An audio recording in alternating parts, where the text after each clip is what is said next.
হে everyone, আসসালামু আলাইকুম। Welcome to Nasima's kitchen. আজকে আপনাদের সাথে শেয়ার করছি হাঁসের মাংস ভুনা রেসিপি। এজন্য একটি বলে 1.5 কেজি হাঁসের মাংস নিয়ে নিয়েছি। এরপর এতে একে একে 1 কাপ পেঁয়াজ কুচি, 2 টেবিল স্পুন রসুন বাটা, 1 টিস্পুন লবণ, 2 টিস্পুন হলুদের গুঁড়ো, 2 টিস্পুন মরিচের গুঁড়ো,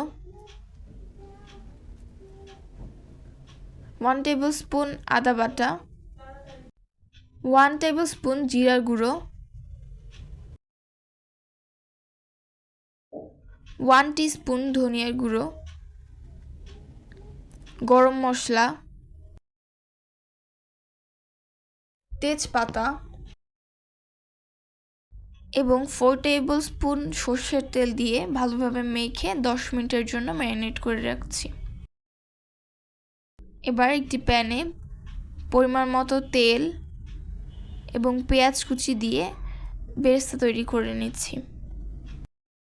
এবার বেরেস্তার মধ্যে সেই ম্যারিনেট করে রাখা মাংসগুলোকে দিয়ে ভালোভাবে নেড়ে চেড়ে ঢাকনা দিয়ে 5 মিনিটের জন্য দমে রাখছি।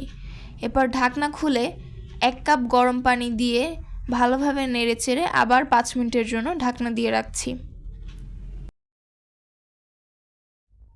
এবার ঢাকনা খুলে ভালোভাবে মিশিয়ে কেটে রাখা আলু দিয়ে দিচ্ছি।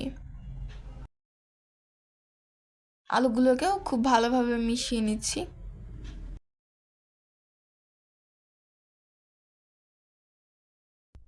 এরপর এতে আরও 2 কাপ পরিমাণ গরম পানি দিয়ে ভালোভাবে মিশিয়ে কেটে রাখা কাঁচামরিচ দিয়ে দিচ্ছি। এরপর 10 মিনিটের জন্য ঢেকে রাখছি।